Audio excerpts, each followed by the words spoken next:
নমস্কার বন্ধুরা, সবাইকে স্বাগত। আশা করি আপনারা সবাই ভালো আছেন। আমি আজ একটি নতুন রান্না নিয়ে চলে এসেছি। আমি বানাবো ইলিশ মাছের মাথা দিয়ে পুঁই শাকের ঘন্ট। তার জন্য নিয়ে নিয়েছি 500 গ্রাম পুঁই শাক।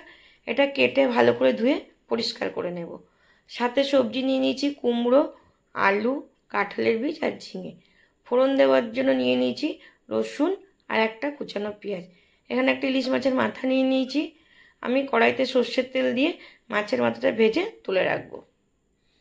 ওই তেলের মধ্যে আলু আর কাঁঠালের বীজটা দিয়ে দেব। কিছুক্ষণ নাড়াচাড়া করে ভালো করে ভেজে নেব। এই রান্নাটা খেতে খুবই সুস্বাদু লাগে। আমার তো ভীষণ ভালো লাগে। আপনাদের কার কার ভালো লাগে প্লিজ কমেন্ট করে আমাকে একটু জানাবেন। এবার আমি ঝিঙেটা দিয়ে দেব।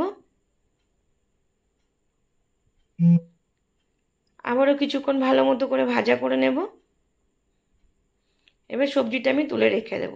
ওই তেলে 4টে শুকনো লঙ্কা, রসুন কুচিগুলো ম্যাশ করে দিয়ে দেব।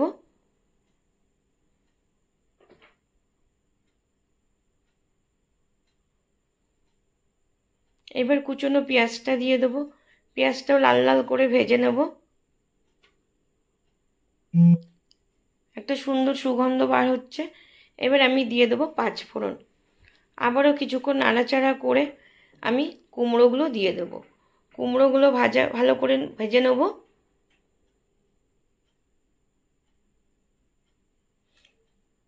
স্বাদ মতো দিয়ে দেবো লবণ, হলুদ।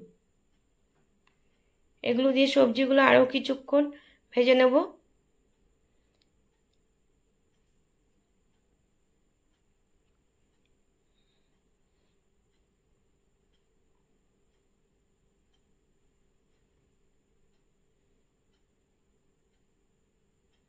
এবার দিয়ে দেব ধুয়ে রাখা পুঁই শাকগুলো।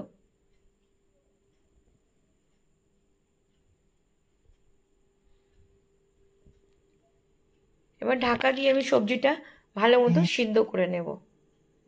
আমি এখানে কোনো জল ইউজ করব না। সবজি থেকে যে জল বার হবে তাতে আমার সব সবজিগুলো সিদ্ধ হয়ে যাবে।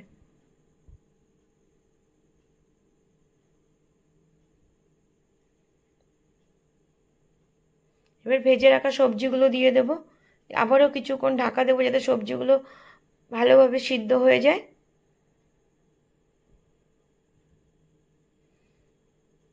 দেখুন সবজি থেকে কত জল বার হয়েছে। আমি কিন্তু এখানে একটুও জল ইউজ করিনি। এই সময় গ্যাসটা একটু বাড়িয়ে দেব যাতে জলটা অনেকটা শুকিয়ে আসে। এবার মাছের মাথাটা দিয়ে দেবো। আবারও কিছুক্ষণ নাড়াচাড়া করে নেব। কিছুক্ষণ নাড়াচাড়া করব। ওপর থেকে দিয়ে দেবো চিনি, স্বাদ মতো চিনি। এবার আমি গ্যাসটা একটু বাড়িয়ে দিয়ে জলটাকে পুরোপুরি শুকিয়ে নেব। আমার রান্না তাহলে কমপ্লিট। আমার ইলিশ মাছের রান্না করে দেখবেন। আশা করি আপনাদের খুব ভালো লাগবে। আপনাদের কেমন লাগলো দারুণ জানাবেন। হয়েছিল, আশা করি ভালো লাগবে। Thank you.